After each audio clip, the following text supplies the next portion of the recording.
Hello po, magandang po sa inyong lahat, Karawan o kahit saan ka man. So, mayroon po tayong mga lumang papel na aking binibili sa ibang bansa. So, talagang mayami na talaga akong nabibiling mga lumang papel sa ibang bansa. So, patuloy pa rin ako bumibili hanggang ngayon.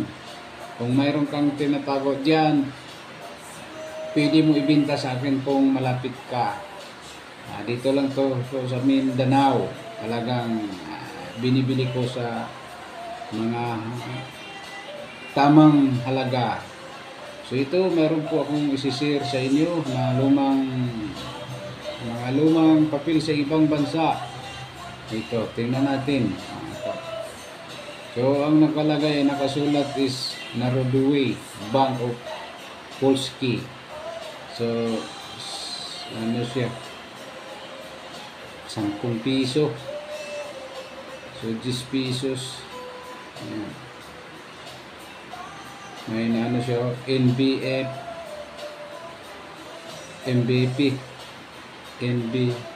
ang nakalagay. So sa likod is dito. Ayan, sa likod niya is 10,000. 10,000, 10 piso. Narodowy Bank of Polski. So ito, binibili ko sa halagang 100 bawat isa. 100 pesos ang isa dito. Ayan.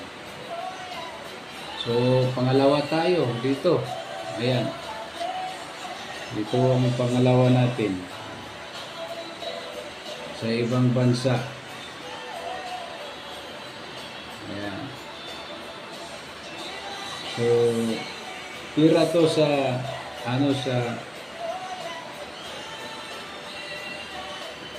pira to? Saan ba to galing? Sa Oman. So, may iba tayong lugar. Pira sa Oman. So, ang nakalagay niya is 100 pesos. Tama. 100 to binibili ko. 100 pesos. Ang nakalagay is Central Bank of the Oman. 100 baisa. Ayan.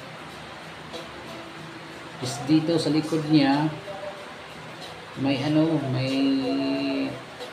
may lalaki, ayan, may bigote siya na maputi. 100 pesos. So 100 to binibili ko. Ayan. So pangatlo tayo dito. Ito. Sa Singapore din, $1. Singapore. $1. So, mura lang to. Mga 30 pesos bawat isa. $1. Yan, Singapore. So, binibili ko sa halaga 30 pesos ganito. Sa Singapore. So, nakasulat dito is Singapore. This note is legal tender. $1. Ayan. Sa Singapore. So, pang-apat tayo dito. Ayan.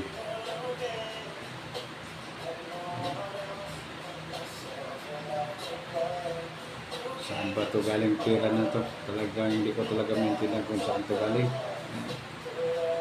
Ano talaga is 1 kyat. Sa Myanmar. Galing Central Bank of Myanmar. So binibili ko to sa halagang 50 pesos bawat isa pa ganito. Sa ibang bansa talaga. Ayan, sa Myanmar. So 50 pesos. Ayan, mga lumang papel na. So ito, Reserve Bank of India. Ito binibili ko sa halagang 60. Ito 50 pesos ganito. 10 pesos sa kanila.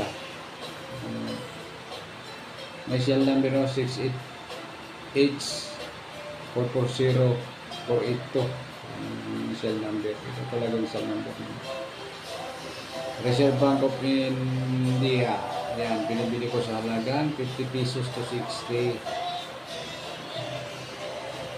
Dito, 10 rupees ang nakalagay. So, mga luma na po sa kanila.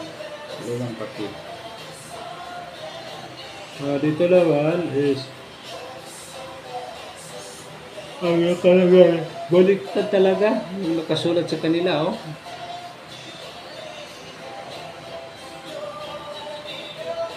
Nako, hindi tayo malinaw ang kamera. Ayan, malinaw na. Oh, baliktad talaga, oh. So, hindi ko maintindihan to. Ang nakalagay, ano lang, 1. Hindi ko talaga mabasa to. Ano ba? 1 so many. So, ito, binibili ko sa halagang, nabili ko to sa halagang 30 pesos isa, ganito. Ayan, yun pala. Saan na ito galing? National Bank of Tajikistan. Tajikistan na ito. So, 30 pesos bawat isa. Dito tayo. Ayan.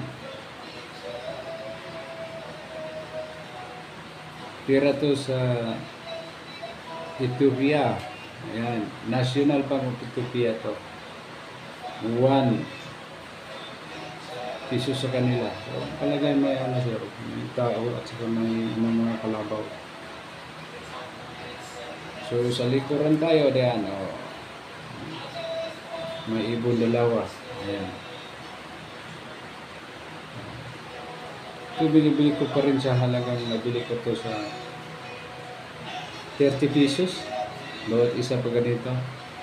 National Bank of Ethiopia. Ayan. Ito. So pareho lang kanina. Central Bank of Oman 100 ba isa. Last tayo, ito. Maliit na lumang papel. So, may ano na siya, may punit na ako. So, ito binibili ko sa halagang 20 pesos bawat isa ganito. So, ang nakalagay niya is Jungko Remin Yang. So, year niya is 1980. So, wala na to. So, pinalitan na nila ng mga barya. Ayan. So, papel, wala na, demonetize na ito. Hindi na ito matanggap sa kanila. So, yan lang po ang masishare ko sa inyo. So, maraming salamat sa nanonood ng aking video. Talagang patuloy pa tayong bumibili o patuloy. Maraming salamat sa inyo sa lahat ng nanonood ng aking video. Kung mayroon ka mga lumang papel dyan, pwede ka na mag-comment dito sa akin. Tandaan niyo talagang ako ang talagang bumibili dito sa Mindanao. Sa Mindanao Lumang Barya. God bless po sa inyong lahat. Bye-bye.